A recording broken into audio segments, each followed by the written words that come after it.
By home, try home, by home.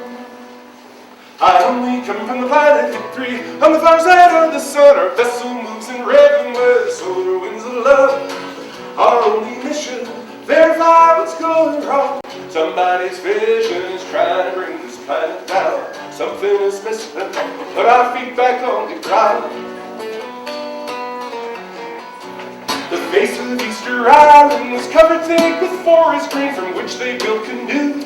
Keep their link with Polynesia, they wrote these stones, built monumental island heads. Myopic thinking brought the garden island down. What were they drinking? Island lips speak not a sound. Huh. Let's hover over Greenland and watch the Viking ships arrive with cloud blade, cross, and sword. They pillage north with pride. Our brothers run at adaptation, cut by the sin of pride. Refuse to listen to your mother's cycle change. Soon you'll be missing.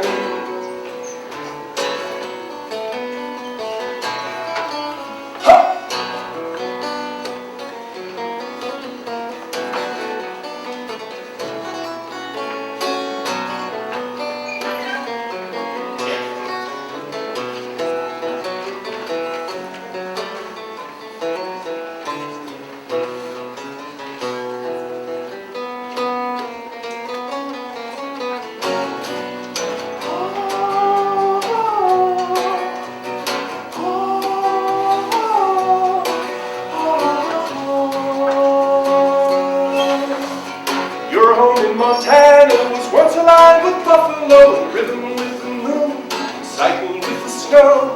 See your frozen rivers run swiftly to oblivion. Carbon Pandora's warming up the atmosphere. Denial soaring, Scotty beam us out of here.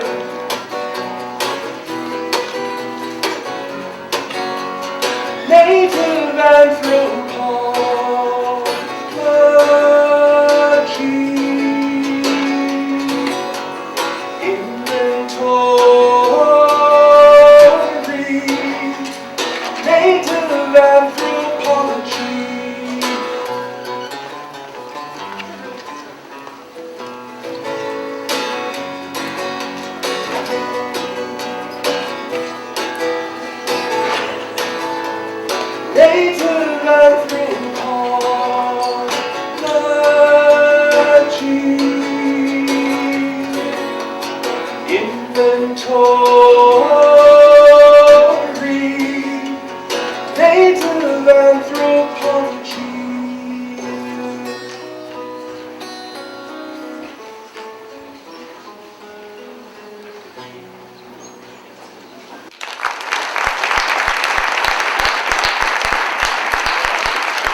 Tradition. There is an ancient story about Napi. Napi is the mythological trickster, our inflection of this trickster.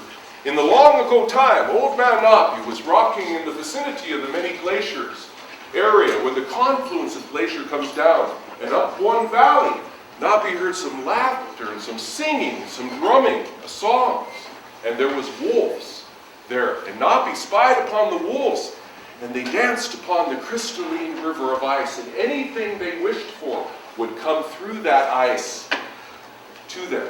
Well, of course, Napi, the trickster, wanted to have the power that the wolves had. This is the story of the wolves of ice and snow.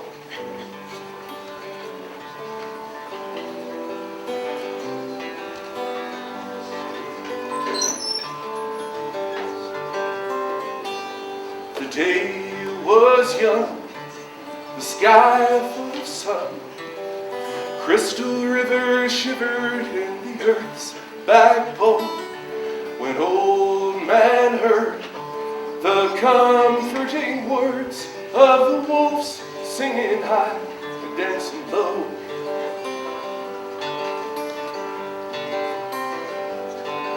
The song was sung, dance was fun, steps aligned in rhythm, given path to grow.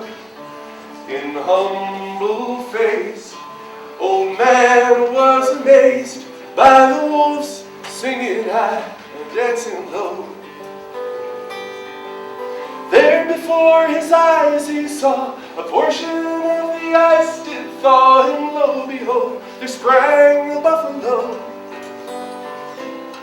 Upon this occasion, a portion of creation was released in pairs into the world below.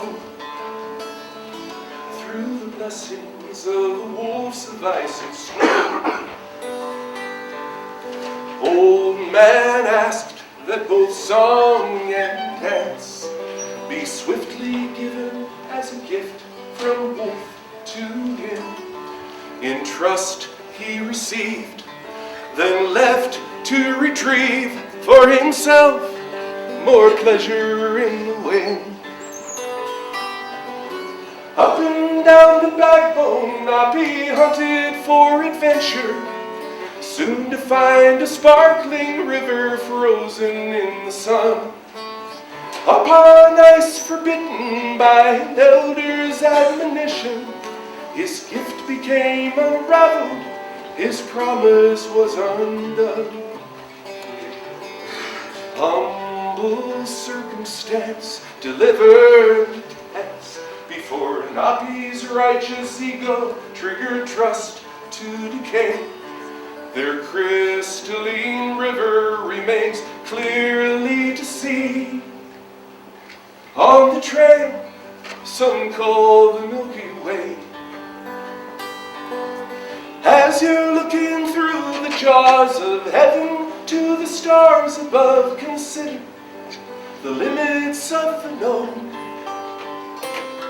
Whenever despair comes, the cycle of the earth and sun in certain time transition dust to flow.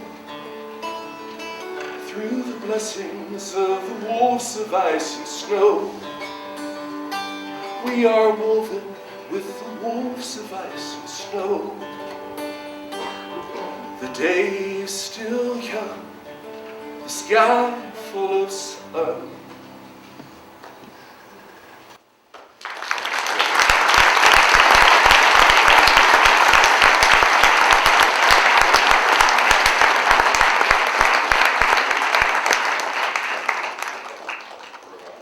Thank you and welcome everybody here. It's so good to see this many people filling the auditorium and taking some time out of our busy lives to see Will Steger and his presentation, Eyewitness to Climate Change. I do think we beat both Bozeman and Billings in terms of attendance, so I'm very proud of Missoula, always taking the leadership here in the state, making sure we do the right thing.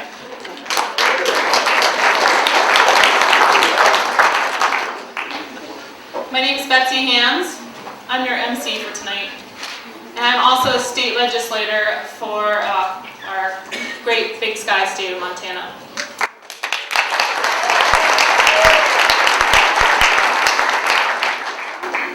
First, I need to thank the sponsors for making this happen. There's a good number of organizations and businesses that have helped bring Will Steger here. So let me just take a moment to thank the Will Steger Foundation, the Montana Audubon, National Wildlife Federation, MCD, Repower Montana, Sierra Club, Clark Fork Coalition, the Trailhead, and then last but not least, the University of Montana's Climate Change Program.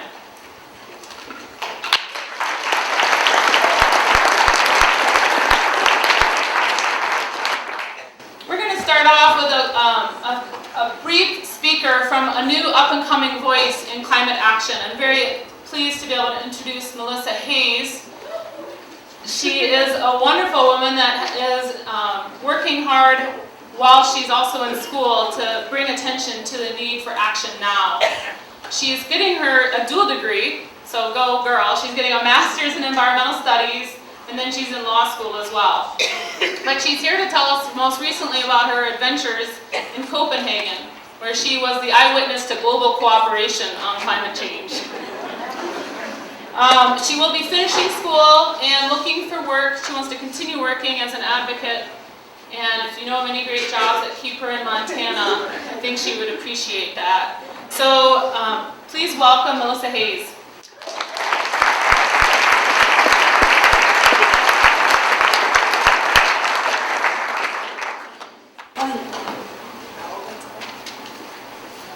Hi.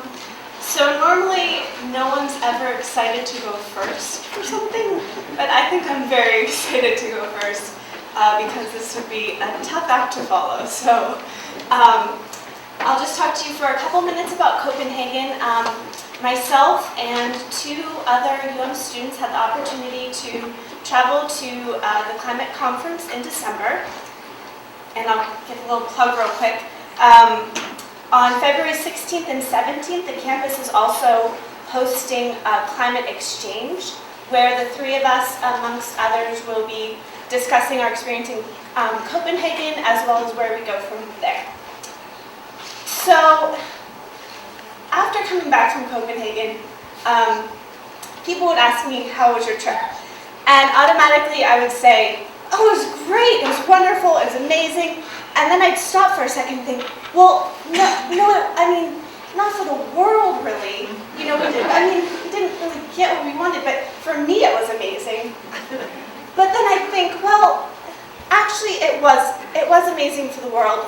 And that's kind of what I want to touch on, was being in Copenhagen, the energy and the momentum of seeing all the world leaders, of seeing organizations come together, seeing the massive youth movement was, I think, the most amazing part for me in being at the conference. And that's the thing that I really want to, and that I'm working towards and don't really know how to, but trying to foster, taking that energy and continuing it on in working for climate. So it's great to see everybody here interested and engaged. And this is the most important thing of how we're going to keep that momentum, because the thing I'm worried about is what will happen that we didn't get a comprehensive treaty.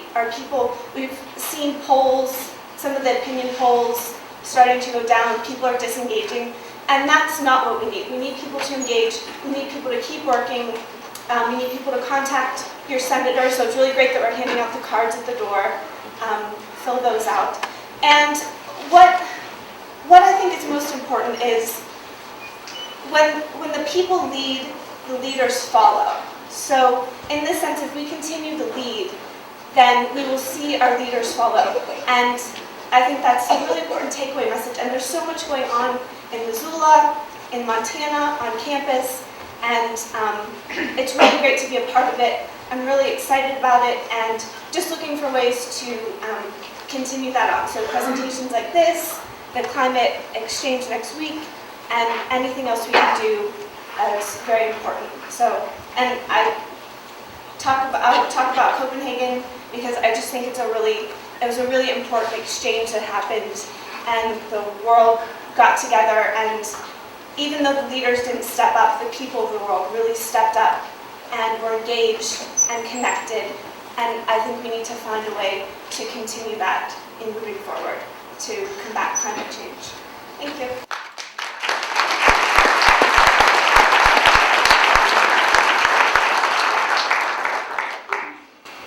Thanks so much, Melissa.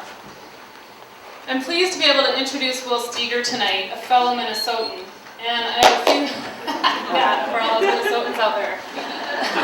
I just want to say a few words and stories before he gets up here and gives us his presentation. I'm familiar with a lot of what he's done. In fact, you know, all of the folks that he's inspired, I'm one of those people. And in my 20s, I lived in Minneapolis and also up in Ely, Minnesota, where Will has some land. So got very acquainted with people he works with. This is the first time I've actually been able to meet with him. But I did 2 trips, an Arctic dog sled trip and an Arctic canoe trip. And the dog trip was with some of his former dogs. And the canoe trip was inspired in many ways by the expeditions and the leadership he's shown. And we committed to, as 4 women, to come back and give presentations all throughout Minnesota to the public schools and talk about the Arctic and kind of the fragile ecosystems up there. as he's done in sharing his observations and leading the way in terms of the global community, bringing out all across the world what he's doing in terms of exploring both the Arctic and the Antarctic. Steger's work and my Arctic expeditions led directly to my interest in combating climate change in the Montana State Legislature. In my first session in 2007, I introduced one of the most comprehensive climate change bill in Montana to date. And followed up in 2009 with more energy and efficiency related legislation. I did not do this alone, and so I bring this up only to talk to this audience and say I did this with many groups involved here today, with people that came up to the legislature, spoke, wrote letters, staying organized, staying involved. It's a long haul. I would be remiss to stand up here and not at least point out a little bit of the role the state plays as we move into really pushing on our federal government what we need to do to make action happen now.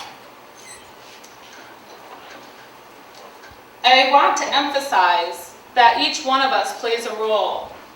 And when I think about Will and how he inspired me to do these expeditions and taught about climate change and the effects it's having all around the world, I realize that we all play that role to inspire each other. Melissa talking about going to Copenhagen and reaching out through blogs with her students, colleagues, family, and yes, our elected officials. We really need to reach out. We need to be relentless. One thing that you might see as Will gives his presentation, that expeditions are really great training for activists. There's two major characteristics that you need if you're going to persevere and succeed in long expeditions. And one is persistence, and the other is tenacity. And we as activists and politicians and citizens, we all need that if we're going to make this climate change happen now. So this introduction was just a simple reminder that we all play that role as individuals in inspiring others. And I want to tell you a little bit more about Will's accomplishments because they're quite lengthy and impressive. A formidable voice calling for understanding and preservation of the Arctic and the Earth, Will Steger is best known for his legendary polar expeditions. He's traveled tens of thousands of miles by kayak and dog sled for more than 45 years, leading teams on some of the most significant polar expeditions in history. In 2007, he earned a Lifetime Achievement Award by the National Geographic Adventure magazine.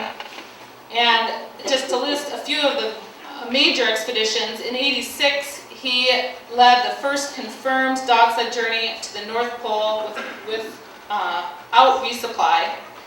Then a 1,600-mile south-north traverse of Greenland, which was the longest unsupported dog sled expedition in history. And he led the first dog sled traverse in Antarctica, the historic 7-month, 3,471-mile International Trans-Antarctica Expedition. With his ability to blend extreme exploration and cutting-edge technology, Steger pioneered online education during his 95 expedition, reaching more than 20 million people across the world via online daily journals and delivering first-ever transmission of digital photographs from the Arctic. Steger has been invited to testify before the U.S. Congress, and he's also met with world leaders for the environmental protection of Antarctica. In 2006, Will established the Will Steger Foundation to promote change through education and advocacy and to foster international leadership and cooperation through environmental education and policy. So from the front lines of global warming, Will Steger is inspiring, educating, and empowering people around the world to take action on global warming solutions. Please help me welcome Will Steger.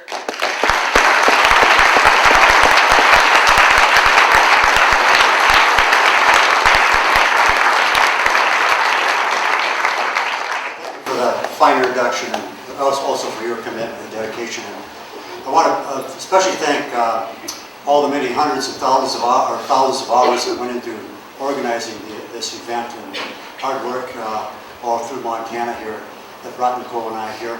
And particularly want to thank everybody for taking the evening off to come and hear what we have to say and talk about solutions and what the direction we have to go from here.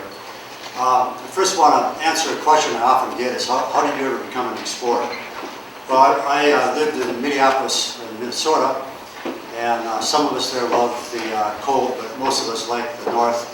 That's part of the attraction, but I really have to thank my parents for everything. They never camped out a day in their life, but as a young kid I was given pretty much total freedom. My father came back from World War II. He had a big family, 9 kids. He raised the kids. He was an entrepreneurial person, raised the family on his own business, and actually most of his friends and peers that came back from the war started their own business. So I was basically a product of the American dream. I didn't have many rules. The main rules, I had to achieve a certain grade point average, stay out of trouble with the law. Other than that, I was free to do whatever I wanted to do as long as I paid for it. I never had any real teachers or heroes, real-life heroes that I could relate to when I was younger. Although my first inspiration and major inspiration came when I read my first book in 2nd grade, The Adventures of Huck Finn. And I wanted to be Huck Finn. And also I was always curious about the Mississippi River that flowed between Minneapolis and St. Paul ever since I could remember driving over it, looking down, wondering where that current went to, and what the river was all about. When I read Huck Finn, I knew where it went, and it went down to adventure and lots of people along the way. So when I was 12 years old, I used to caddy and cut lawns. I could do anything, whatever I could do to make money. I bought an old motorboat and an outboard and fixed it up over the winter time, added a little bit more money to it, and traded it into a upgrade. By the time I was 15, another upgrade later, I had a pretty decent 16-foot boat. Recruited my older brother who was 17. And after school, I was out. We went down to Mississippi from Minneapolis to New Orleans. We landed in New Orleans. We were out of money, which wasn't too bad of a problem. We met this incredible gentleman who you'd probably call a homeless person, but he didn't think so. He was a person of the world and a very generous guy. And we tagged around with him for almost a month. He showed us how to live in New Orleans for nothing and where to be at 2 o'clock in the morning when the warehouses pour out watermelons and peaches and so forth. We spent every day on Lake Pontchartrain swimming. We just had a riot. Problem came in August when the adventure was over. We had to get back home for school. We went up the river. That year it was a flood stage in August, and landed okay in Minneapolis, but really in debt. So that was my first and last motorized adventure. And I started climbing when I was 16. Actually, I was inspired by Glacier Park. The first road trip I ever took with the family, we drove out to Glacier when I was 10 years old. And I'll never forget the sight of the glaciers and the mountains and just the presence of the cold and the pines. And I took a picture of this mountain that really impressed me, and I put that on my wall. And when I was 16, when I got my car license, I went out and climbed that mountain, and I started climbing. I was really interested in the far backcountry, not backcountry, but the glaciers and the ice caps and so forth. But I also started kayaking when I was 17. The water was very natural for me since I basically grew up on the water. Although when I was young, there were no kayaks in Minnesota. But kayaking was, I thought, the way to go in big water, rapids, and on the ocean. Open canoe is slow and actually quite dangerous. And at 17, I took a long trip up the inside passage of Alaska, a friend of mine, and then we portage over the Chilkoot Pass, gone the headwaters of the Yukon River, where we flowed down, took the river headwaters down to the Yukon to the Arctic Circle.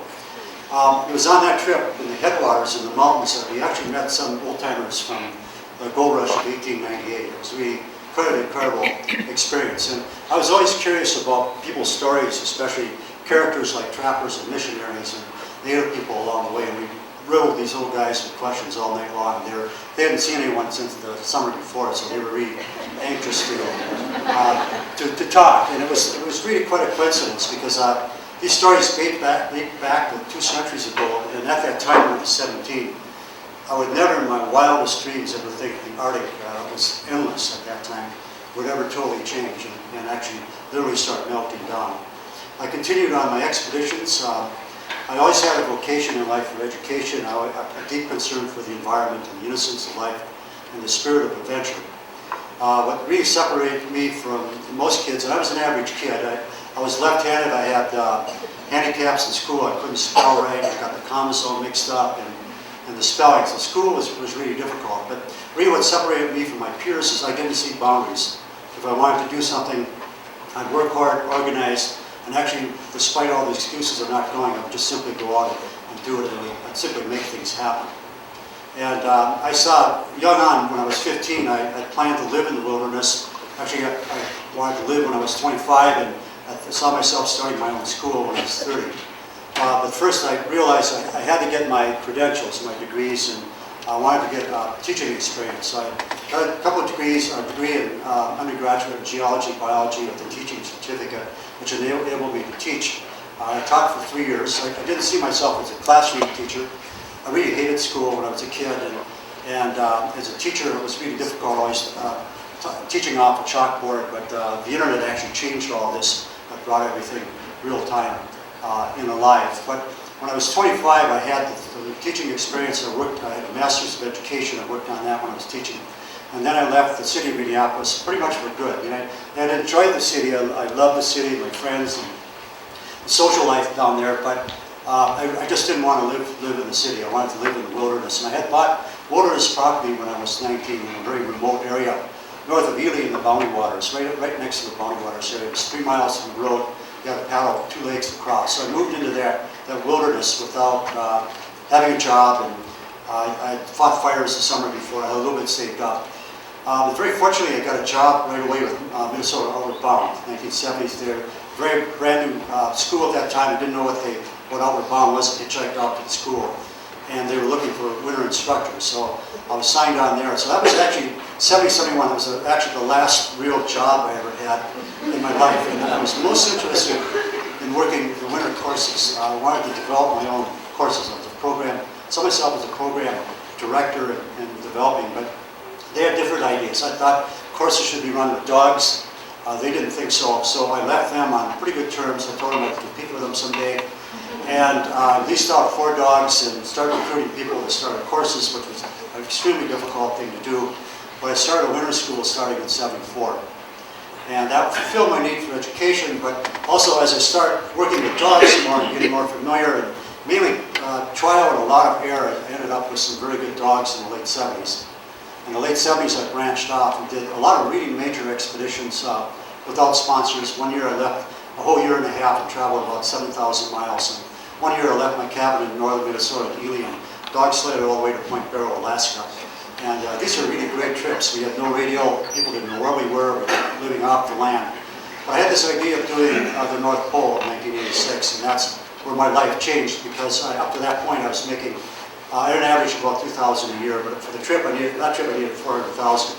So I cut my hair, bought a suit coat, and got a credit card, which I racked up to the top, and went out east. I met with National Geographic and DuPont, and they gave me, the pink slips, but I was persistent, and eventually I got Geographic and DuPont Insulation on board. I organized a lot of media, and that got me into the major line of expeditions. And then from there, the last 24 years, I want to show you some of this on slides. I've been traveling since '86 in the polar regions. So I have a really good perspective dating back from stories that I've heard from live stories from 1898, but also it's really the first-hand stories of what was happening. I studied weather all my life. I've always been interested in weather, ocean currents, so I always paid attention to weather and seasons and marked down everything I could do. But the scientists in the mid-90s told us that the first changes of global warming would occur in the polar areas. And so I was traveling at that, but still traveling at that, but across Antarctica, across Greenland, across the Arctic Ocean. Dog sled about a couple tens of thousands of miles in the other. So I was actually an eyewitness of this change, and the accelerating change. It started in the late 90s, and especially in the last 5-6 years, accelerated way up. And this is what I wanted to show you today. Now, often global warming is a hard concept for especially adults, because science is difficult to grasp, although it's very simple. It's not rocket science to understand global warming. I think I can do it in a minute here. Global warming is, carbon dioxide is a heat-trapping gas. When you add it to the atmosphere, it's like putting a sweater on. It holds heat in. And when you add CO2, the Earth warms up. In the last 100 years, especially the last 7 years, and I'll show you a chart at the end of my presentation, the CO2 is rising straight up like this, and this is definitely from fossil fuels. But Science is confusing, but I wanted to show you firsthand the reality of what's happening. I hope I can impress upon you the urgency of why we have to act right now. And then I would like to cover, okay, what do we do? I think it's first step. I waited 20 years for this because I've been working on global warming since the late 80s. But finally we're at a point almost of sitting around the table and saying, we have a problem here, how are we going to fix that problem? So I wanted to show you first of all the challenges that lie ahead for us. I want to give you a polar expedition across Antarctica to give you an idea what an expedition is like, how the dogs interact, and some images of the incredible scenery here.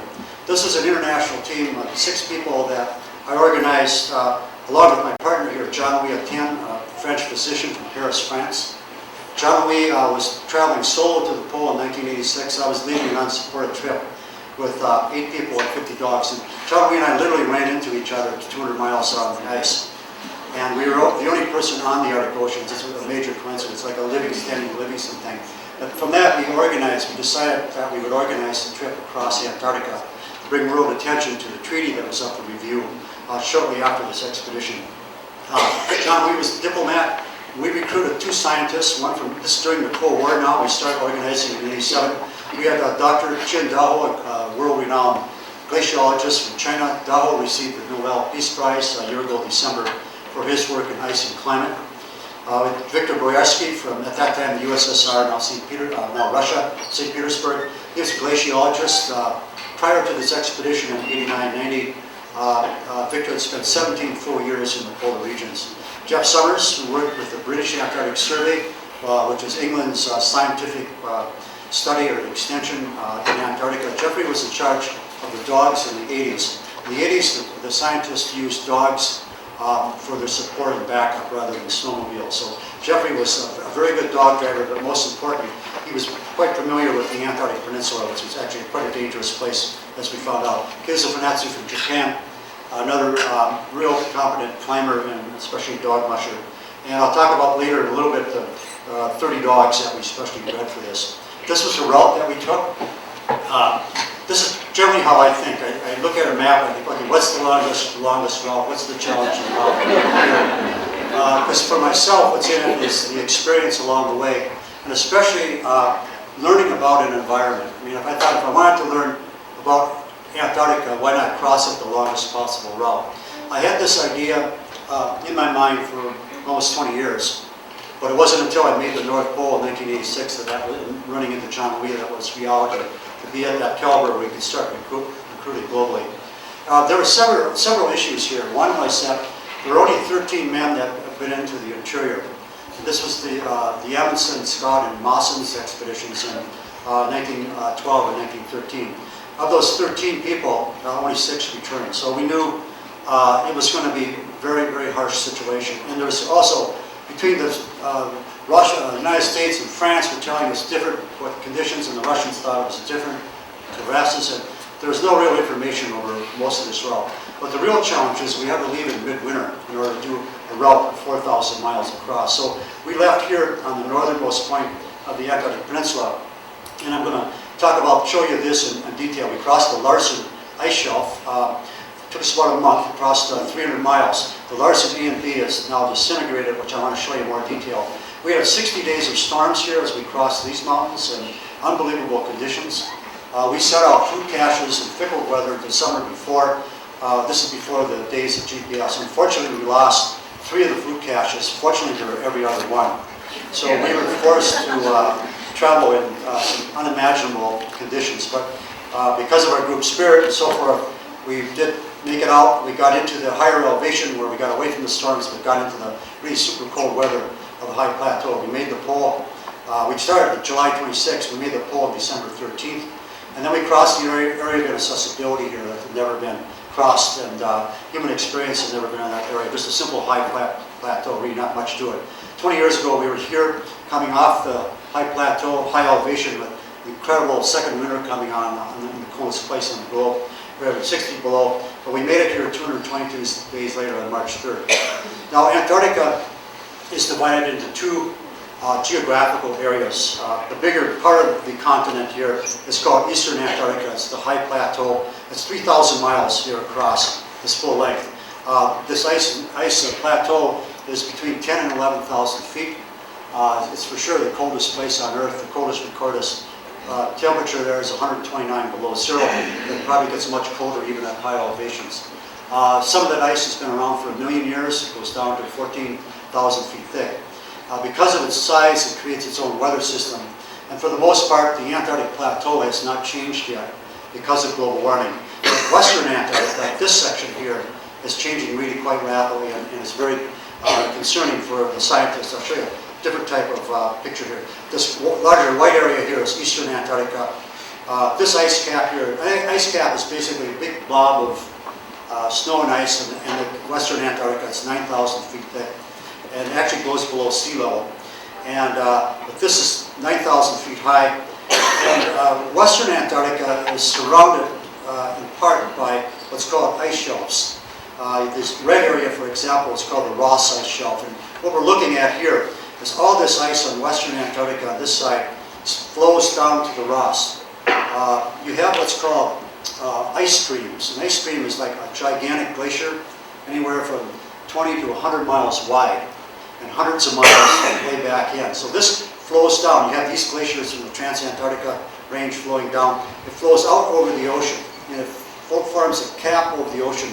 The Ross is about 1,000 feet thick, and then there's deep ocean underneath that. Now the problem with the ice caps, or the ice shelves, is that they're right at sea level. The Ross is about 100 feet up, and there's 900 feet ice below that. Because they're at that level, they're very vulnerable to any type of climate change. With the warming weather on top, you get water. But once you get water, the water trickles through, as I'll show you, and changes the structure.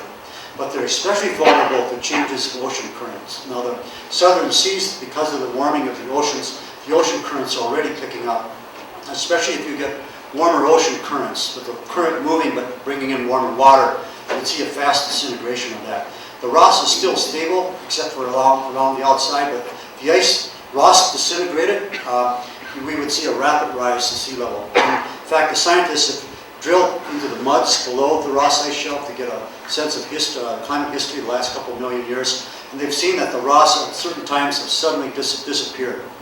And what the scientists think the temperature would be, the cause of that would be a rise of 2 degrees centigrade before the industrial age. We're at 0.8 right now, but in the pipeline, since there's a momentum to the warming, we're almost closing in on 2 right now.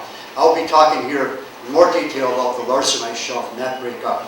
I want to show you an anatomy of the Western ice sheet, and basically an ice sheet is formed by evaporation in the huge open oceans, and you get precipitation falling in snow, just like your glaciers here that are disappearing in Montana. The snow collects, turns into ice, and the big glaciers and ice streams, and in this case, flow right down to the ocean, forming the ice shelf. Now, the natural process is towards the end of the ice cap, or the ice shelf, big chunks of it will break off and flow out into big icebergs. That's the stable state, is this situation like that. But what we're seeing, because of global warming, these ice shelves are breaking right off at the perimeter, right at the edge of the continent. And as a result, these glaciers are moving really quickly. It's almost like turning a wine bottle upside down. You have the cork in the wine bottle, the wine's not, of course, not going to go anywhere. But if you pull that cork out, the wine goes right out. Very similar thing. This is the cork. If that breaks, you get this massive amount of ice into the ocean. Just a refresher here, we're going to look here at the Larsen in this area. The southernmost tip of the Antarctic Peninsula is about 400 miles above here. You get a sense of, this is the Antarctic Peninsula. On the west side here, we have a huge backbone of mountains, very high, beautiful mountains, heavily glaciated, 9 to 10,000 or 8 to 9,000 feet high. And then on the east side here, you have what was at that time the Larsen A ice shelf, which is this area here. And there's a large mountain range that separates the A from the B, and then the B ice shelf, which is the larger one. Both of these have collapsed, and I'll show you some pictures here of the actual collapse. Now, it took us 30 days to cross this area. I've got a short video, about 5 minutes here. I'll narrate over some of it. Some of it's got some sound to give you an idea. But we're going to be flying at the very edge of this ice shelf here at the narrow point. So this will give you an idea what the ice shelf looks like, and then from there the expedition picks up. This is the only film I've ever seen of the Larsen. This is 1989 as we're flying in July here. We're looking at ice walls here of about 100 feet, and it goes down 600 to 700 feet into the water. The scientists believe that this ice shelf was laid down during the last ice age about 12,000 years ago. And climate is always variable, even in the last 10,000 years. But the Larsen has survived all the variations, the warm-ups and back and forth. So this had been stable right up until the end of the 90s when it started going like this. And it was really quite impressive seeing. And this is the beginning. The dogs here look like they're well disciplined, but they're really excited. The first minute, the dog's life here is well. Whoa, whoa! Whoa, that's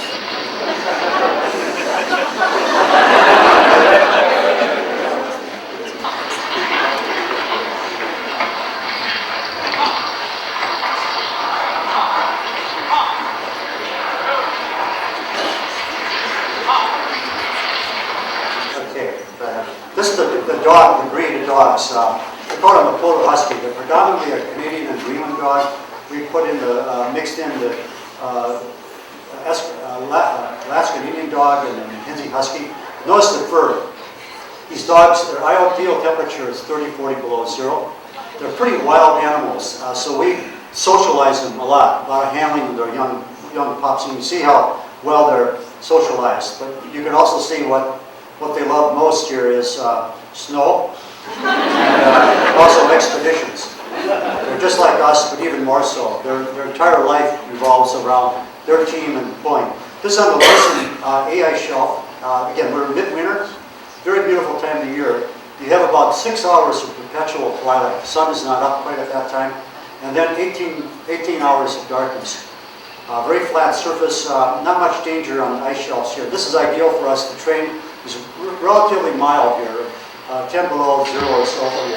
You notice we're traveling heavy loaded, normally around 1,100 pounds on the sled. Most of it's dog food, people food, and fuel. And we're always on skis. You never ride on board. And we have 3 sleds, 10 dogs per sled.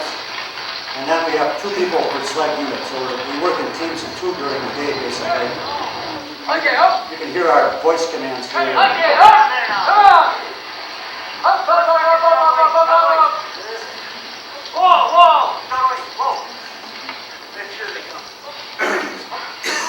Keep it wrong. That's it. Keep it front, Victor. Keep it front, Victor. Whoa. Keep it front, Victor. Come on! Victor, come here, right here. Oh, that's close. I know.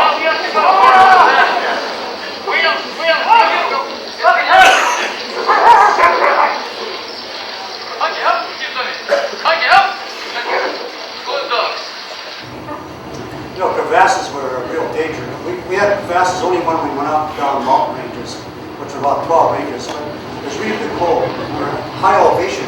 We had constant winds, and average wind chill 70 to 100 below were very normal like this. We would take a mandatory half an hour off to get some food in us here. This is John Lee, Frenchman here. I mentioned John Lee was an incredible diplomat. He brought together the Soviet Union and China at a time during the Cold War, and he negotiated all the contracts on that end.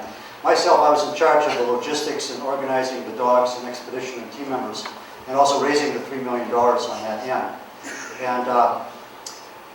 And this is a very dangerous crevasse field. What we're doing is we're putting these blankets on the dogs underneath the harnesses. The danger is if the dog falls in a crevasse, is the dog falling out of the harness. So as long as the dog has the blanket on, you have a better chance of having the dog stay intact. And they're tied in with these ropes like this right here. And we have a dog in a crevasse here. This is really dangerous because both Victor and I are not roped in here. We're trying to pull this dog up who's in a panic. And we're trying to keep the dog not struggling. We have big kind words and stern words and keep the dog. Grab the colors.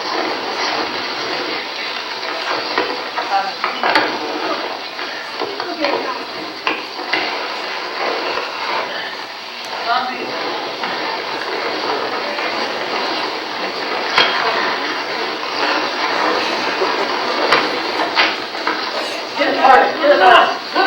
Right, buddy.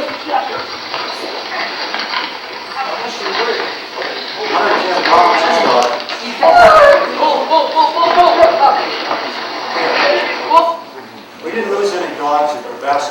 lot of them fell in. And a lot of times we'd have to go down and help them up. But as long as they were roped up, we were okay. This is about 50 below here. Actually a nice day because it's not too windy. And we're on the Larson B ice shelf, or the bigger ice shelf. And I think you can hear the dogs here breathing.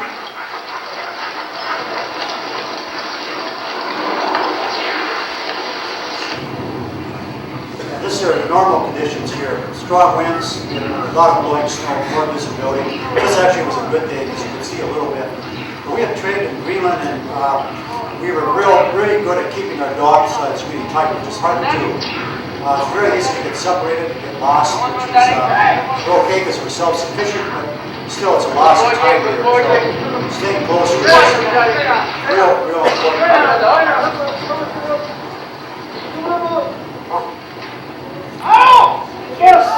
This is up. Skins on your skis, or you? They're just regular fishtail skis, yeah. We're at a high plateau here. We're at 11,000 feet here.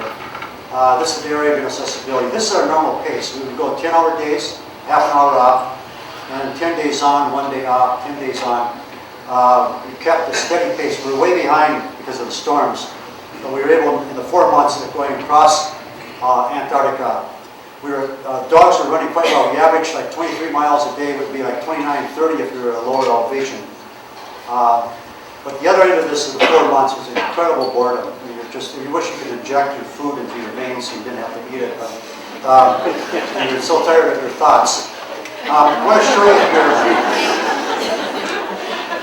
This is the Larson again. This is the Larson A, where the twilight shot was, mountain range of the dog, and then the larger Larson B.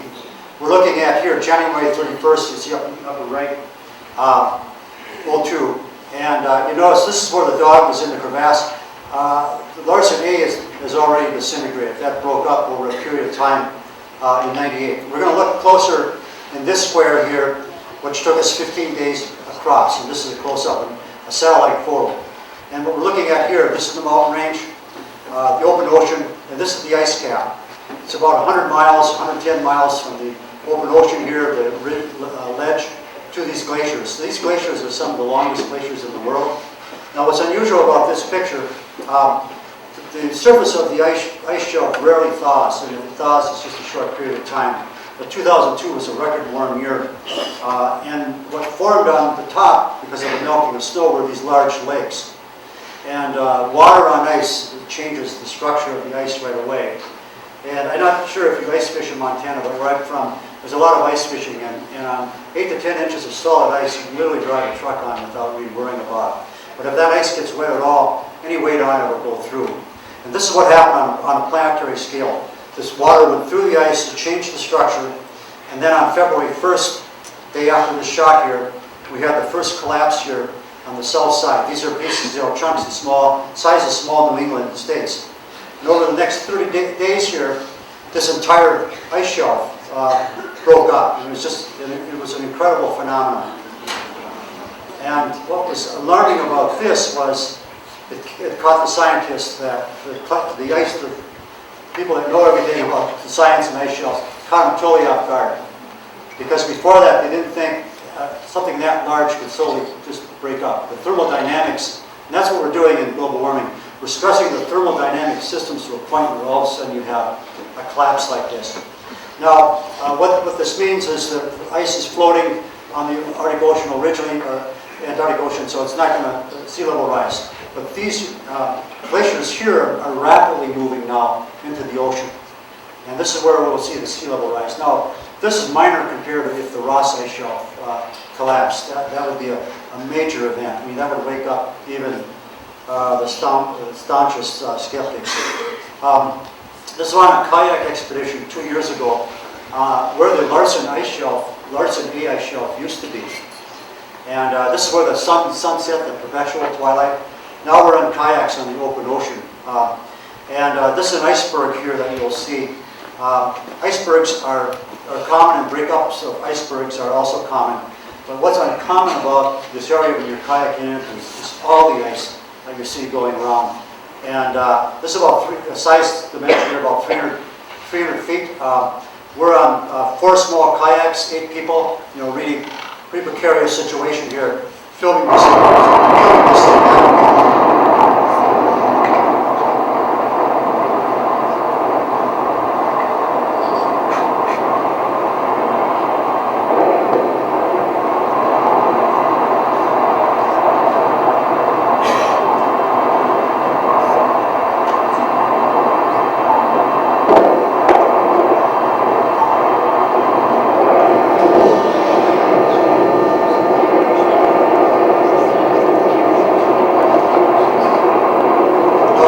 Jack Gladstone.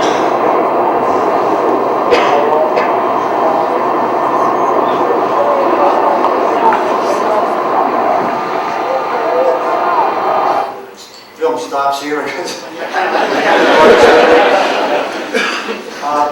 But unfortunately, like I said, all this is going on without anyone seeing it. I mean, if you could somehow take the climate deniers, especially our politicians that are making the decisions for our kids in the future, to see some of this, it would really be quite helpful. I want to show you Greenland ice cap. Greenland is the second largest ice cap in the world.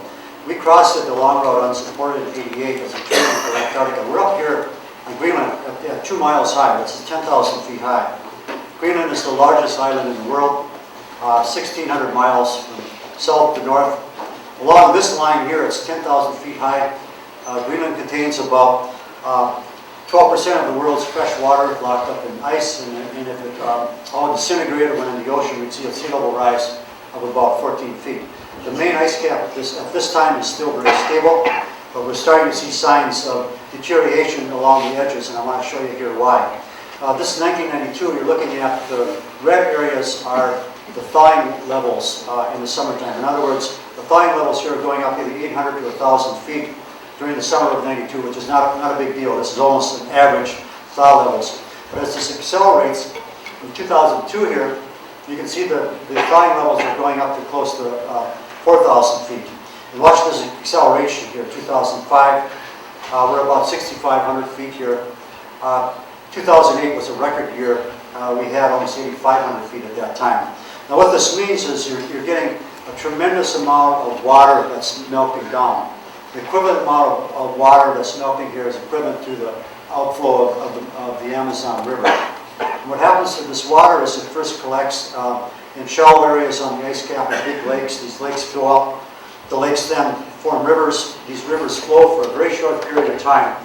And then the problem here again is the water. The rivers flow down all the way through 10,000, 6,000 feet of ice to the very bottom of the ice cap. And then it starts making its way downhill to the ocean. The problem though with the water between the bottom of the glacier and the rock, you have a lot of ground up rock there. And when that gets wet, it's really slimy. And that's where you're getting, at the ocean front, you're getting this rapid surging of glaciers into the ocean. I actually wanted to see this firsthand, so in 2008 I organized a kite skiing expedition across Greenland from east to west in the summertime. We left at the end of June here. We're on the east side here. This is how the kite skis work. It's a large kite that's about 125 feet in the air. You fly it, tremendous amount of power. You really have to be careful controlling it so it doesn't drag you or pull you in the air and then down again. I was traveling with three of probably some of the most toughest extreme athletes, the top polar skiers in the world. I was a novice at this time, so I was the student. Notice the mandatory helmet here, because if you fall, it's something, a very memorable experience. So you've got to be prepared. When the wind's blowing, we travel, because the wind is not always blowing. And so wind starts up, we generally follow the wind right to the very end. It might be 24 to 36 hours that we'll travel pretty much straight on. We'll take a break every 2 hours for 15 minutes, but then we keep going. And then often when the wind stops, it may stop for 5-6 days, and if it stops for a long time, then you have to start hauling the weight. So it's better that you push your limit on that end. Here we are with a heavy loaded sled. You can travel up to 3,000 miles unsupported like this if you're really prepared. Distance of over 3 months you could go. So this is a much more efficient way of dogs who are more independent. But on the west side at 6,700 feet on July 15th of '08, we get open water starting to flow. And you don't have any references looking at this, but this is probably the first time there's been running water at this elevation earlier in the season. Because running water on the ice caps, running water and ice caps don't go hand in hand. Because when you're seeing running water, you're seeing the deterioration of the ice cap. We were eventually stopped in by larger rivers of water. We called in a plane on skis to pick us up. What was unusual here was camping on the ice shelf, ice cap, and during water run. This was really strange. The ice cap is totally silent except for wind and guidelines. And then flying out here, this river is 3/4 of a mile wide. Look what happens to it here. It flows for a while and then just totally goes down right through the glacier. This is up about 4,000 feet. This is a very deep river, 1/4 mile wide. I'm not sure how deep it went, but it was really deep. And this went several miles, and then it started cascading almost like a Grand Canyon. And it was just incredible. It went straight down into the blue depths. But it wasn't until we got on the shoreline that we started to see the reality of what we were witnessing on. Now this is called calving. Calving is a natural event when the ice breaks off, the ice foot on the ocean. But what's unusual is the amount of ice that is falling off. This is a 20-story building high, about 1/3 of a mile wide here. And this goes on as you're sitting here over and over and over again. It's just incredibly awesome. What you're looking at is the beginning of the Great Sea Level rise, and this is caused by the addition of carbon dioxide from fossil fuels. The CO2, adding CO2 is making this happen. The solutions that I'll talk about in the end, of course, is reducing this CO2 as quickly as we can and getting into the new low energy, low carbon economy, clean energy economy that's going to create lots of jobs here in Montana. But again, if I could sit the politicians here on a picnic lunch, helicopter them in and show this. You almost have to see this firsthand. This captures a little bit. There's an enormous power to this. I want to show you another view on the Jim Baylog from Boulder, Colorado, does an incredible project. He flies into remote glaciers and sets up time-lapse photography that will sit there for a whole year. And it takes time-lapse pictures over and over during the sunlit days. It's solar panel powered. And he was on the Glacier, one of the largest glaciers in North America, is the largest glacier. Now we get an idea here of the size. See this little shadow here? That's equivalent to that big piece of ice that you just saw break off. There will be a size comparison here later, but just for now, we're looking at 3 miles across here, and it's a mile wide going this direction. You'll see the breakup of this ice in 75 minutes, which is the length of this program here. And these walls here are 300 feet high. You're seeing 1.5 cubic miles of ice here breaking up before your eyes. This next breakup section here is 3 miles long.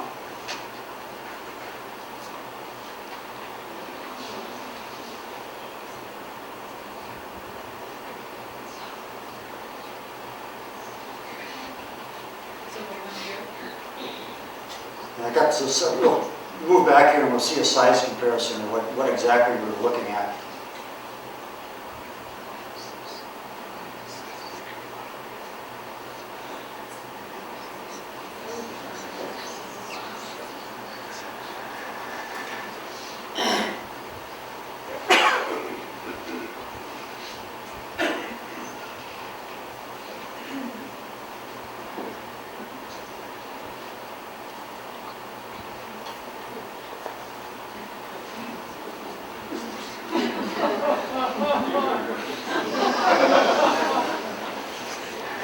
This part isn't so funny.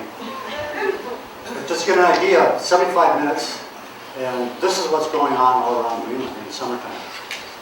I want to show you another area of the Arctic Ocean. I spent over a year of my life on 4 expeditions on the moving ice of this ocean, and to me it's almost like a home. It's the size of the United States and Mexico combined. It's covered by a thin layer of ice. Before the warm-up 20 years ago, that ice averaged about 8.5 feet thick. It's right now under 5 feet thick. And in 1995, we crossed from Russia to the pole down to Canada. And I first wanted to show you a few pictures here so you get an idea what the Arctic Ocean looks like. There's a couple features here. on the ocean. The ice, first of all, is in constant motion. It moves from 3 to 5 miles, 3 to 8 miles a day, and in storms it will move up to 15 miles a day. Now sometimes it's moving with you, sometimes it's moving back. So sometimes the days where we fought pressure ridges, camped, woke up in the morning, we were further back than the morning before. So it's really a adventurous time crossing. We're in a shear zone here, where these two big plates came together and are moving kind of diagonal like this back and forth. The ice is actually in slow motion. It's moving slow enough so you can move away from it. It's not rapidly like an avalanche. But in the shear zones here, it's very difficult to find a route. Victor, my Russian friend, is up front here, scouting out here. We're trying to figure out how to get the dogs over to this next scene. And when these ice blocks come together and these plates come together, you get what's called pressure ridges, big heaps of blocks of ice. A lot of times as high as this room here would be pretty common. And there the challenge is getting over, like in this case, with a 1,000-pound load. Going up and over it, you have the chopper route, but the danger is going down. So that's one of the challenges, one of the great adventures of the Arctic Ocean. But the other end is, even in the coldest of the winter, even 20 years ago, this ice would break apart. When you get winds going from another direction, it pulls apart. And that's why we needed the winter, and we always liked 50 below weather. We would always leave at the very first light in March, because we needed this super cold weather. Because when it broke apart like this, the cold weather would freeze it really quickly, and then we could cross again. But in the 90s, we started seeing an incredible change on the surface of the Arctic Ocean. Victor was across here. This was actually a solid piece of ice. Victor was on the other side scouting. We came back, this ice was separating. So Julie Hansen here from Ely is helping them across. But what we started to see, though, in the 90s were an incredible amount of open water. That year, the temperatures were over 20 degrees above normal, which meant the ice wasn't freezing very solidly. We had 1,200 miles to go all the way across it, and as a result, it was really quite dangerous. We were forced sometimes to travel on relatively thin ice. When you have a 1,000-pound load like this going in the ocean here, and your sleeping bag is on the load, it's not very funny. Because you only have so much gas. You don't have enough gas to cook and nothing to dry, so you've got to sleep in your bag or your clothing if it gets wet. But this is what's happening. Almost all expeditions going to the pole now bring some sort of flotation. It might be a kayak, but we use canoe sleds. I think we've almost seen the last of the true overland expeditions. There may be, hopefully, a few more dog sled expeditions that will attempt it from the Canadian side. But everyone is now resorting back to canoe power to cross these areas. We anticipated this in the mid 90s about global warming. You always have to look ahead. You have to plan that the breakup is going to happen at least 30 days ahead of time. So we flew the dogs out in June when they're coming in on the Canadian side, flew the canoes in order to get through these areas. Now this is, in a way, this looks like if you could eliminate the pressure ridges in the background, it looks like a scene on the Boundary Waters here where I live. But this is so strange. Here we are canoeing on the Arctic Ocean. I mean, when I met this old timer when I was 17, I would never, ever have conceived that I would be canoeing on the Arctic Ocean, where you really should be dog sledding. Now, here's the issue on the Arctic Ocean. You have this thin layer of snow and ice, and up until recently, that's been 95% of that's been covered in the summertime. In the summer, in the polar summer, you have 24-hour light for 5 months. So it's an incredible amount of solar energy. More solar energy hitting the top of the globe than the equatorial areas in the summertime here. Now, since it's getting snow and ice, about 96% of that reflects back off. So up until 20 years ago, we've had a very stable climate, mainly because we've had the snow and ice on top of the globe, which has kept the Arctic regions cool in the summer. And then you have an excess amount of heat coming in the tropical areas, and then the heat balance occurs naturally through the ocean currents like the Gulf Stream and also weather currents. But this is now changing. We're starting to see a breakup of the Arctic Ocean in the summertime. And as an example here, in 1979, this would have been an average year. This is deceiving because this is partial ice here. About 75% of this is ice, but this is the main ice pack, the main solid, what we call multi-year ice, ice that's been around for 10 to 13 years. And the multi-year ice is basically the breeding ice, very important breeding ice. And this next slide will show you 2007. 2007 was an incredible breakup. Let me go back and look at the difference of this here. Just in 1 year alone, in 2007, we lost as much ice and snow on the Arctic Ocean as all the land east of the Mississippi River. Now, the issue here is pretty easy to understand. This is the normal situation.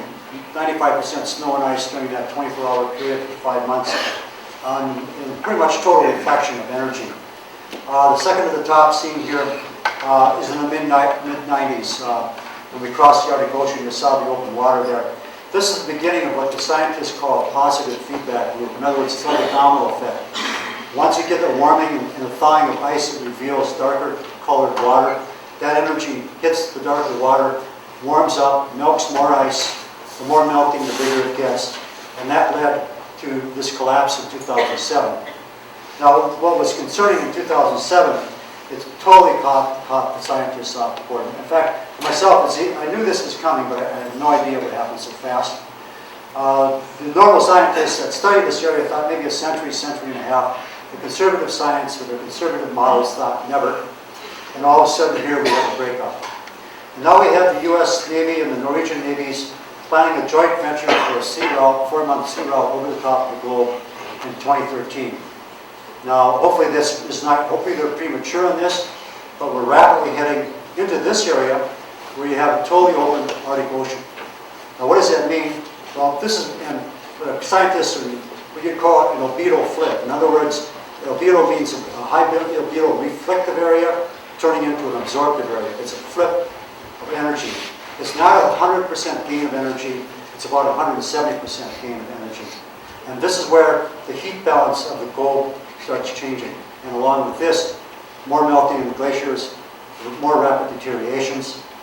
And this brings up another issue, and that is permafrost, which is permanently frozen ground, mostly very deep bog, hundreds of feet in the Siberian Arctic swamp. And the permafrost looks like this. I've traveled probably 20,000 miles over permafrost in summer. In wintertime like this, it's hard to really tell if you're on land or lake, whatever it is, but in the summertime it's really obvious. When you get the short summers and the snow melts off, and we're walking over here with dog packs. And a number of my expeditions, we traveled to the end of the season, and then we dog packed over the mountain range. And some of the expeditions when we picked it up when we got the second winter on board. But if you dig down to where the dogs are, you'd have soft moss, maybe 8 inches, 12 inches, and then you hit the permanently frozen ground. Now, the permafrost areas are immense. The hazy area there is the Arctic Ocean. This is the Greenland ice cap. This is totally ice. But the rest of the white area here is permafrost. To get an idea of this area, we think of Alaska as being a very big area. But look at Alaska as permafrost compared to Siberia. And the problem now, when you get a thawing of the permafrost, when the frozen organic material starts thawing, it decays, and that decomposition gives out more CO2, but in particular it gives off a very dangerous greenhouse gas called methane. Methane is 20 times more dangerous than CO2. And up until just recently, up until 2007, we were seeing the permafrost thawing from the south up. As the seasons progress up, we're of course expecting, and we're in southern Canada, to see that melt.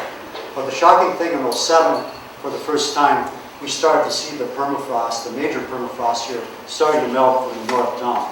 Now, as the Arctic Ocean opens up in the summertime, you're going to have an intense amount of heat absorbing, and you're going to have this permafrost flowing, releasing the methane. Right now, for a very short period of time, we have a control over the climate. That's why the urgency of this. If we can reduce our CO2 level down and start bringing it down quickly through building up our new clean energy economy, we can avoid the worst of the situations. But if we stall, and we have our politicians stalling on this thing, you're going to see a situation where once the methane starts going into the air, that causes its own positive feedback or domino effect. And at that point, the climate is out of control for us. The consequences of the thawing of the permafrost and global warming in the Arctic, of course, is structural failure.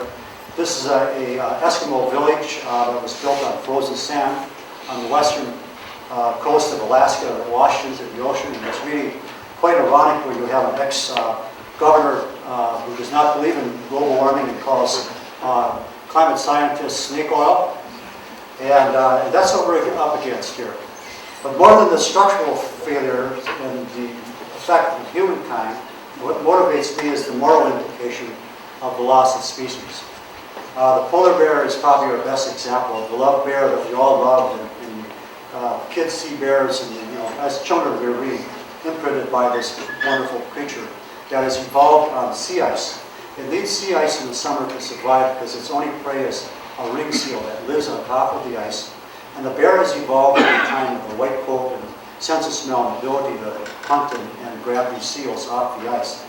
But as we lose the sea ice, we lose the seals, we lose the walrus, we lose the bears, among many other things.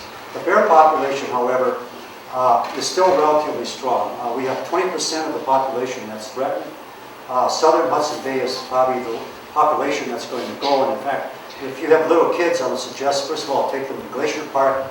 And then some fall in October, there's incredible trips up in Churchill, Manitoba, where you can go to Winnipeg and take a 2-day trip up there to see the polar bears, because that population is going to go real fast. Population in northern Alaska and then Spitsbergen and north of Norway are the other threatened areas. In the Central Arctic, bears are still very, very, very solid.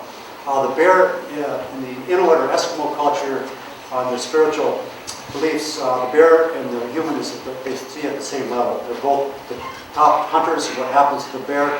The bear is starting off. The hunters, human hunters start off. Although there is a huge difference between the two, because the bear is innocent. The bear has no control over the environment that's being changed and has to accept the melting and whatever is going to result from that. But the human being has the ability, because we can change the environment, we change it one way, but we have the possibility here of changing it back here.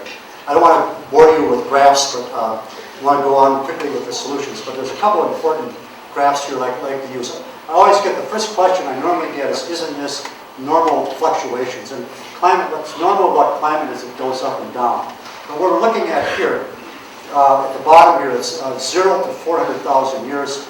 This is from an ice core on the high plateau on the Antarctic, eastern Antarctica. Now, when a snowflake falls on the ice core, the snowflake captures the piece of history of that atmosphere at that moment.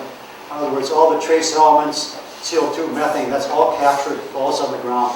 Then over thousands of years, more snow, and that turns into ice, and eventually it's thousands of feet below the ice. And along comes a climate scientist who digs down, pulls up the core, and almost like a tree ring, goes back and can go back to various eras. And what we're looking at is the measurement here of CO2. And we measure that by parts per million. The lowest, in the ice ages here, the low amount of carbon dioxide is 180 parts per million. We're at 180 parts per million. I'm not sure what it's like here in Montana, but in Minnesota we have 2 miles of ice over our state. And then the warmer periods here is 280 parts per million. So 100 parts per million makes this variation. Huge ice ages and the warmer, comfortable ages that we're in. Now what makes this fluctuation is generally variations of the orbit of the Earth. The Earth is elliptical orbit every 110,000 years. It's closer to the sun, which accounts for this. The axes of the globe, the axes with the North Pole, that wobbles, that faces the sun sometimes, which gives us warmer, faces away, colder. That's the 42,000 year variations. And you put all these variations, you get these natural fluctuations. And then suddenly we have the industrial age, and especially in the last 70 years, we have this incredible spike of carbon dioxide that rises another 110 parts per million. And we're looking down now at the highest possible, probably the highest, and scientists aren't sure, but the higher than in the last 900,000 years before, but probably more than 20 million years. But we've never been in this situation for sure since human beings or our remote ancestors came into being here. This is my last slide here. Shows the gradual rise from 1958 to 2004 of carbon dioxide, the steady rise. Actually, that's going up even faster now. The variations here, slight variations, are seasonal. And this is 350 parts per million, what the scientists are calling the danger zone. We reached that in 1990 here. And we are in the danger zone here because from our study of glaciology, we see that when parts per million go above 350, ice does not last very long on the surface of the globe. And it happens real quickly. So, in a way, we're like a person with a heart problem. You go to the doctor, doctor says, you've got to cut the fats, you've got to exercise, you've got to take these pills. And you know, if you do all this and follow doctor's orders, you're going to bring that cholesterol level down. If you continue, the organism is just not going to stand the abuse. And it's very similar to this here. We are really short on time, but I don't want to leave you in a lurch here. I just want to spend 2 or 3 minutes on how I see the solutions. I sleep great at night because I see the solutions to global warming as economic solutions. We have kind of a three-pronged crisis right now that evolves around one problem, and that is our addiction to fossil fuel energy. We have obviously a climate problem that is denied by about 50% of our population. You can put climate to the side here, but no one denies the seriousness of our financial situation. We lost our manufacturing base and all these jobs. We don't know what's going to bring this economy back. And of course, it's going to be this new low energy, low carbon economy that's going to go on. Another crisis that's really obvious, getting more and obvious as days go by as Iran gets nuclear weapons, is our dependence on foreign oil. We have 3% of the reserves in the world. We spend $1 billion a day on foreign oil, our hard-earned money that we spend all the time, every day, heating our houses, driving. That goes into foreign governments away from our economy. And this is a very serious national security issue because some of this money is funding dictators in Iran, Venezuela, and Nigeria. And these are people that are really literally standing up and giving us the finger, and we're taking it as Americans. And we're perpetuating that by buying their gasoline from them or their crude oil. So there's a three-pronged problem here. And the solution, of course, is getting this fossil fuel economy, moving this into the low-carbon energies. And there's two parts to that. One is developing new clean energies, and some of these energies, which Montana is probably the most well-endowed of any state in any area in the world. Number one is wind. And North Dakota has better wind reserves, but you have a wider area of wind. And in wind is only 4% of our energy today. And wind is already hiring more people than in the coal industry. And then solar is incredibly possibility. And then you have also geothermal, deep geothermal, where you can get electricity from. The real missing link is a smart link, smart electrical lines, smart grid, where you can transfer energy from here to Chicago or New York City, so you have a market for all this. And this is what capping the carbon is all about, so we can reinvest into this new economy. The other part of the equation, the other 50%, is conservation. And I'm not sure why the conservatives don't catch on to conservation, because conservation is getting away from foreign oil. And conservation is such things, starting with light bulbs and new LEDs that are expensive now, but as that lighting gets into the mainstream, the cost is going down. It's better building practices, refitting our present buildings. All of this you can't source out to China. This is all American products. And I'm going to conclude, I'm reading a product of the American dream. I don't see barriers. I remember in the 60s, Kennedy said we're going to the moon. We went to the moon. It's very American. And to me, it's most American at this time to get self-reliant in our energy and building our new economy and giving our kids not just a future in the environment, but a great future and great jobs. I was in Sweden this fall, in September. Sweden took serious their addiction to fossil fuels some years back. They now rely, they use biomass, mostly from their forests. It's basic biomass. They use the fuels. The fuels are all your dry, dead wood that eventually is going to burn your state.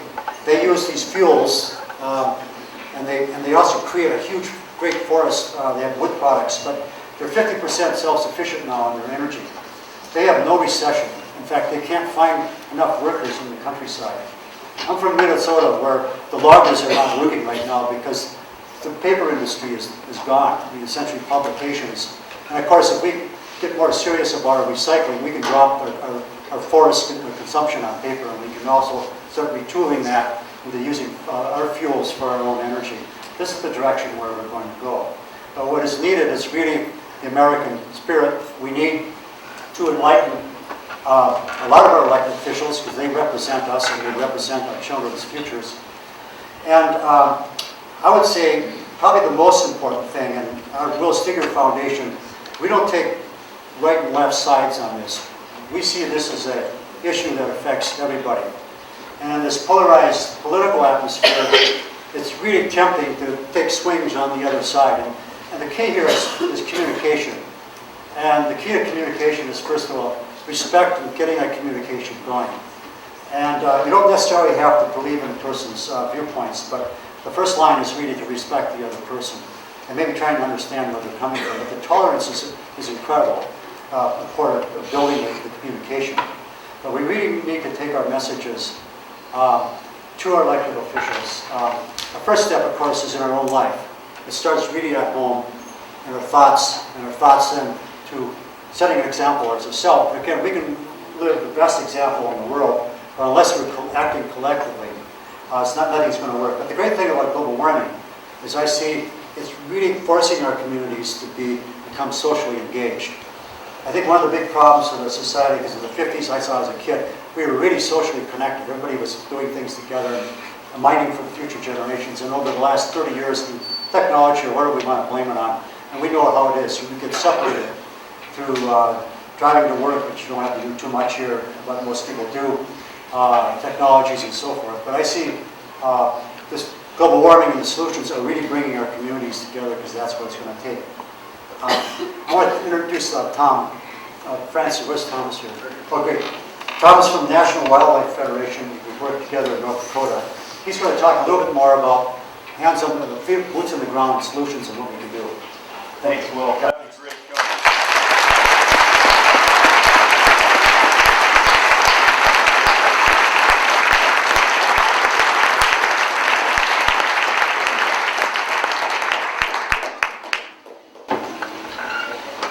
Boy, I've given quite a bit of thought to remarks tonight on sort of where we stand with federal global warming legislation, where the world is with addressing climate change. And I normally am a pretty optimistic person about our American democracy and about our ability as a country to renew itself. With climate change and global warming, it's not just about renewal, it's about renewal quickly. And there are, as we have witnessed in the last year, perhaps more so than in decades, profound forces of inertia at work in America. A status quo that is reliant on the economy as we have known it for 100 years, and is bound and determined to try and maintain that status quo, whether it be healthcare or energy or climate change or any of the other myriad problems that the country is trying to address. And I have to say, I'm perhaps not as optimistic as I once was that we're going to find the solutions as quickly as we need to find them. It is a very, very tough process out there. And as Melissa said, as Betsy said, as Will said, what we all have to remember is endless pressure, endlessly applied. We can't quit. We have to keep working at this and acknowledge that there are going to be some disappointments along the way. Okay, so that's the pessimistic side. But, you know, it's also true that climate change, global warming has been an issue that has come to the American people, has come to our democracy very quickly if you want to look at other kinds of issues. It was 2004 that Steve Running and I went to see Max Baucus to talk to him about climate change legislation. He was willing to admit the climate was changing, but he was not willing to say we needed legislation. He was still very, very uncomfortable with capping carbon. 3 years later, it was his vote that brought the first climate change bill out of the U.S. Senate Environment and Public Works Committee. It was 2 years ago that we had our first vote in the Senate on climate legislation. It was less than a year ago that we had our first vote in the House of Representatives on climate legislation and passed a bill. And so those are all the things that say, you know, this issue continues to gain momentum. It continues to wake up Americans all across the country. In Montana, we have never, in the history of the state, seen such a comprehensive organizing effort as we've seen in the last year with groups like the National Wildlife Federation and Montana Audubon and many other conservation groups going out door to door, making phone calls, writing letters. Our representatives have literally been inundated by thousands of letters and thousands of phone calls from Montanans of every walk of life saying, act and act now and act quickly and get us a federal bill. But the hurdles remain. It was last September that we met with Senator Baucus, a group of us, and he said we can't get to climate change until we get health care solved. That seemed true then. It seems a little less true now because we might not solve health care, which in his own ways brings back the glasses half empty persuasion. At the same time, we are seeing this commitment to deal with this problem. We have passed a bill in the House. We have gotten a bill through the Senate Environment and Public Works Committee. Most importantly now, we've seen the emergence in the Senate of a real bipartisan conversation about moving legislation. If there is a chance of passing climate legislation in this Congress, it lies with Senator Lindsey Graham, the Republican from South Carolina, with Joe Lieberman, the independent from Connecticut, and with John Kerry, the Democrat from Massachusetts. And they have taken the best parts of what has come out of the House bill and the Senate Environment and Public Works Committee and the other bills that have been presented to Congress. And they are engaged, even as we speak, in trying to hammer out a bill that'll do something that we couldn't do with health care, and that's create some bipartisan support for this legislation. And I know that that's going to be a bill that involves a lot of compromise. It's probably going to bring, it's going to talk about nuclear power, it's going to talk about major transmission grids in this country, a lot of things that are difficult for conservationists to think about, accept. But I also think it's the kind of conversation that the country really needs to have if we're going to make this leap away from an economy that has supported us for 100+ years, and that's a carbon-based fuel economy. So the encouraging note is that these senators remain committed to producing a bill, even though time is short. We're talking a handful of legislative days remaining in this Congress, even though the end of it is months away. We're talking major agendas from health care to defense spending to the deficit to the recession that will demand congressional attention. But nonetheless, despite that, we do have a very positive set of conversations going on right now across the aisle. The other piece that is very encouraging is President Obama's commitment to enacting climate legislation.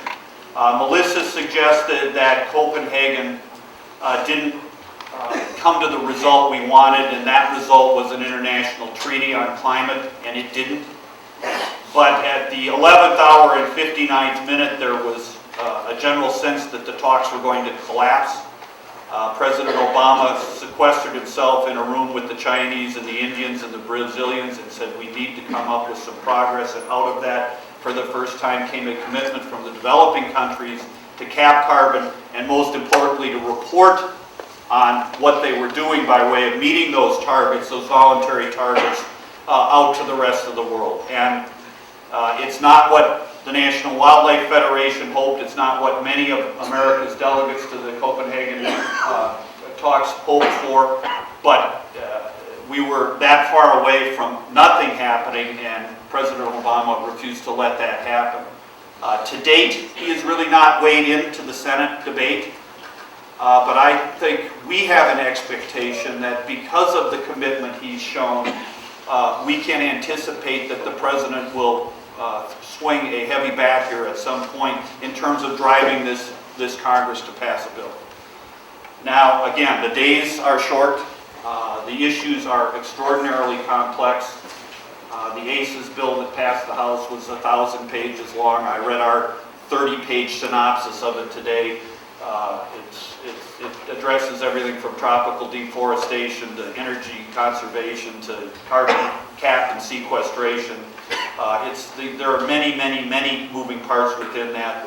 The most encouraging thing that has happened just this week is that the Democrats said, well, let's forget a carbon cap. Let's just pass an energy conservation bill.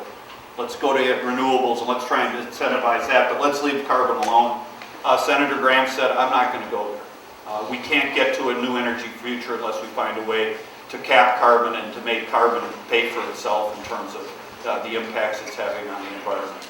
So the takeaway is we may not get there this year, but that means we shouldn't quit. We still have a fighting chance to get there this year, and that means all of you, I hope, have taken the time to fill out a postcard here, and we'll drop it in a basket as you're leaving to our senators, Baucus and Tester, urging them not to quit. Especially Senator Baucus is in a pivotal position to move legislation through the Senate. If you have friends and neighbors in other states, now's the time to say to them, urge your representatives and your senators not to quit. This is not for the faint of heart in terms of moving this bill through Congress, this Congress or the next. And I guess I'd also say, even though we're going to see a compromise if we get a bill, and if we don't get one this year, getting one next year, we're going to see compromises. But while we need to take this first and incredibly important step in terms of getting a federal policy on climate and global warming and carbon sequestration, none of us should think that just passing the bill is the end of the story. We're going to be dealing with climate issues and how we can address them from a transition from a carbon-based, petroleum-based, coal-based economy to a green economy for the rest of our lives. And we all need to be out there every day making sure that the conversation and the debate in this country is moving us in a direction where our children and their children can enjoy and experience and have an environment that will support not just people, but all of the wonderful things that we have in Montana and around the world. So that's what I know. I know Will is happy to take a few questions. If you want any more on the Congress, I can sure answer them. So, all right. Any questions? There's one back there. I have a question. When I hear you talk about countries like Iran and Venezuela and foreign oil countries giving us the finger, thumbing our nose, it sounds a lot like the neocon American imperialist kind of platform that we have the right and responsibility to rule the world. And I see a direct intersectionality between America's selfish, consumerist, privileged lifestyle and our attempts to control the rest of the country or the rest of the world and what they do, so that all that really matters is ourselves and what we do. And you give this kind of token rhetoric about this being a global issue, but when you talk about the green economy and stuff like that, it sounds like all you really care about is supporting America's privileged, comfortable lifestyle. And I was wondering if you could comment on that. Sure. Thank you for your question there. When I'm talking about the United States, is the United States becoming self-reliant on energy. A lot of people think making this transition in economies that we have to give up a lot of things and live with a candle or whatever. That's what a lot of people are afraid of, is transition. But I look at an example of Sweden, a country that's self-sufficient on energy, where the people are working and productive, and they're living a simpler life. Because for sure, we're looking at a simpler life, but a better life. For example, organic foods now that are beginning to employ small farmers rather than large corporation, and this organic movement is growing. It was in infancy in the 70s, but as this grows more and more, especially when we're getting grass-fed beef or buffalo, whatever it might be, we're starting to be self-sufficient in supporting our own economy. I for sure see it as getting away from materialism. Materialism is the problem as far as I see it. Myself, I try to live a life extremely simple. I don't expect other people to live that way, totally. But I know if you give the American spirit and so forth, but that's, I really believe, is what we all have in common. Because I've traveled around, and we kind of take that for granted. But in Asian countries especially, but most of the European countries, they don't have the ability to think out of the box that we collectively do. And that is a very powerful thing. And when I'm working with international people, and ambassadors and so forth, high-level people, I often hear, we can't do this without American leadership and American entrepreneurship. And that's what I'm talking about. to me, the entrepreneurial thing is the self-reliance, the ability to take on, and the ability to lead. And in this case, the ability to live a little bit more simpler, saner life. This is insane life that we're gone up. I mean, I'm going across the Lewis and Clark Basin here, and I was thinking about Lewis and Clark 200 years ago. And I often think, I read this book called Daunting Courage. It's about the great expedition, and I always respect and admire the great adventure of that expedition, but I've always, in that book in particular, it's really sad whenever they describe the grizzlies and the environment and all this stuff that doesn't exist anymore. And going over the past here and the Clark's past, I thought about where we went from 200 years ago to right now, and what we've done already. We've changed the climate. And then just another 20 years from now, we're going to step it up even more. And as you're talking about, I really say it's this rampant materialism of going outside of ourselves to satisfy ourselves, and this satisfaction that can't be satisfied, because the more crap we buy from China, the more stuff we throw in our garbage and try to bury or burn and put in the atmosphere, the more we want. It's really, to me, it's a form of insanity. It's why I didn't live in the city, but I respect the people in the city, and I like being in the city. But I hope I didn't come across like this, but I really look at it as a much simpler, saner life. It's really back to common sense, back to the sanity. A sanity that really makes sense for the human being because it feels good when you're living that type of life. And to go in the other direction and to hang on to those old values is, it was destructive in the past. Now we're right on the edge here. So, thank you. Yes. I actually have something that ties into what you were just saying. To go for you too, Tom, just working with members of Congress that, it seems like more and more every day, it's kind of black and white who their constituents are in some ways, especially when you're talking about the Senate, who you're dealing with. But with you, Will, what you're talking about, moving to that simpler life, the people that are making the decisions in terms of law and legislation for the citizens of our country and the citizens of the globe are influenced heavily by these people that work in an economy that is based on quarterly profits, and that's what's based around their success. And in some ways, I hear what everybody says about green energy and moving toward that, but that's going to take a long-term vision and commitment.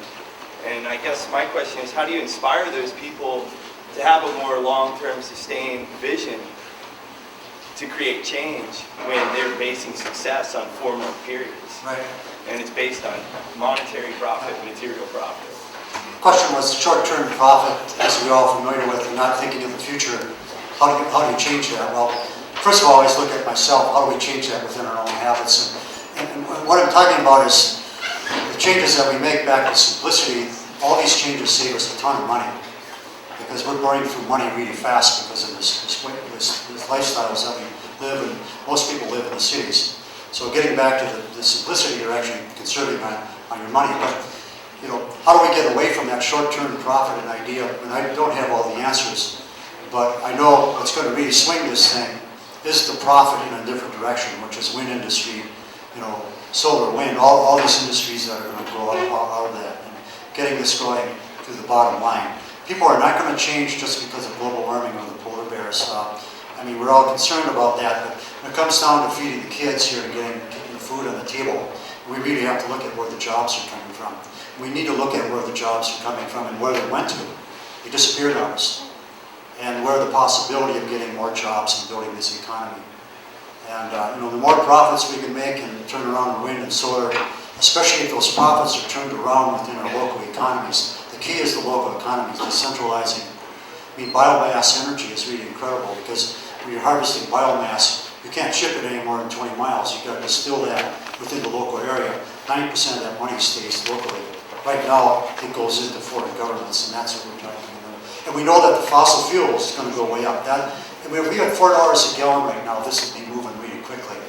But we also know that it's going to be $4 or $5 or $6. In Europe, it's $6 a gallon right now. That's going to be happening real fast as the economy heats up. Again, consumption of the fossil fuels, but then fossil fuels are finite. We're going to run out. It's going to be more expensive. That's what's going to really drive the change. It's really a pocketbook. And I didn't think 10 years ago, I mentioned I've been working on this for a long time, that I'd be here in front of you saying jobs, jobs, jobs, American jobs. is not the bad thing. The problem of waving flags and nationalism has got us into this big mess too. And that's a big problem. But to me, nationalism is independence of local economy, and then also free trade and fair trade. Because if China isn't going by the rules, that's what fair trade is about. We don't need to buy their products, we buy products from those that do play by the rules. And in fact, this whole thing is really going to drive the fair trade, free trade. That's what's going to make this whole thing going. If it wasn't economical, I wouldn't give up, but I wouldn't be feeling so good about it. Maybe a couple more questions here, and then don't want to be too long. Yes. I don't know enough of what to say to people that say that rising temperatures and rising carbon dioxide, there's a correlation, but they say it doesn't prove causation. How do you deal with that argument? Well, I mean, that graph I showed you is really a good graph. When you're talking to people, especially when they're fixed in their mind, it's a belief system, not necessarily rational, but a belief system or political. The problem is it's gone into the political arena. Because if we could just sit down and think it over and look at the science and discuss it, of getting hot-headed on both ends. So it is hard when you sit down with a person that's saying, okay, where's your global warming? It's snowing in Bozeman yesterday. But you know, you have to look at the science of it. And what the other side does, of course, is discredit the science. But this chart I showed you with the carbon dioxide going off the chart, that's your proof right there. It's not a natural cycle. That's new enough that that's the proof. That is It's never happened before, so that is the proof. Yeah, it's I mean, you have to see a chart like that to see just how radical. Because between the ice age and the warm age is 100 parts per million, that fluctuation. We're 110 parts per million above the top. And CO2 stays in the air, 50% of it stays in the air for 100 years, so it's cumulative. It doesn't just go away, you can't wake up and it's not there the next morning. And it's not rocket science. I mean, a sixth grader can explain it to you. You know, if you add CO2, where is it coming from? The Earth warms up. The solution is bringing down CO2. But as Tom mentioned, we're looking at the old economy and the old ways of doing things, and it's really hard to change viewpoints of moving over from the old to some new ideas. But the need of the economy is what's going to really drive it over in that direction. But we can't stall around and wait for this to happen because of the urgency of getting this passed. I should add, I was in Copenhagen too. Copenhagen, I was, again, I'm an optimist, but I've been in international negotiations like this in Antarctica in 1990, so I didn't have my hopes up high that I didn't think we'd have a treaty signed because I knew it wouldn't happen the first time around. A great thing that happened, though, in the last bit of the negotiations is the United States can't be in on this unless China and India are on board and they're transparent. But the nations agreed, first of all, to be transparent. That was the hardest, the most sticking point. We also agreed that to support the third world countries. And so this is really progress. These negotiations move on a little slower pace. We meet again in November, but the stumbling block of these negotiations is the U.S. Senate. It comes down to our local political situation here in the United States. And our local political in the Senate is being decided here in Montana, Minnesota, North and South Dakota. Because if we can get our senators in those 4 states alone, we would have this bill. It's that simple. So we are holding it up. If Obama and the president can come in November with a policy that represents the people, the majority of the people, this thing will move real quickly. So it's in our backyard. It's up to us really to get active here. It's down to your 2 senators here and our senators in Minnesota. One last question here. We'll be in the back talking. I have a couple of copies of my book that just came out for sale, but I'll be out there if you want to talk one-to-one, but let's do one more question and then we'll adjourn out to the outside. Yes? I guess part of the comment, part of the question. One of the things that disturbs me, and Paul, I guess coming back to the question, you know, we have a propensity to blame a dictator in Nigeria for, you know, and the Nigerian government's not great, but it's not the Nigerian government that's flaring natural gas, crashing the countryside and dumping oil in the Gulf. It's Shell Oil. Shell Oil, that owns the government. It's not a dictator in Ecuador that trashed the Amazon. It was Texaco. And I think we need to you know, when we send money to foreign governments, we send even more of it to Exxon and Mobil. So I think we need, and those are, I think it's an impairment to communication with the rest of the world to blame other governments for the behavior of our corporations. And I think we need to deal with it. first of all, I have to look at our oil consumption. What I meant by that is we are blaming Iran and all this thing, but it's our consumption, it's our habits.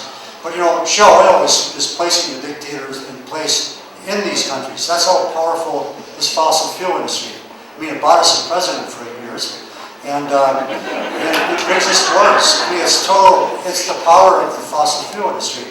And it's also the fossil fuel industry, the coal alone put $38 million per weight into their disinformation campaign telling us that coal is clean, which is very powerful to most people because most Americans believe that. Because we're up against the strong fossil fuel industry. It's really tough. And that's why we have to, as people, you know, we've lost control, you know, we lose control of the government. Are you going to blame the government? No, we have to get control back of the government and our own policy. This is what it's all about, being American. It's called democracy.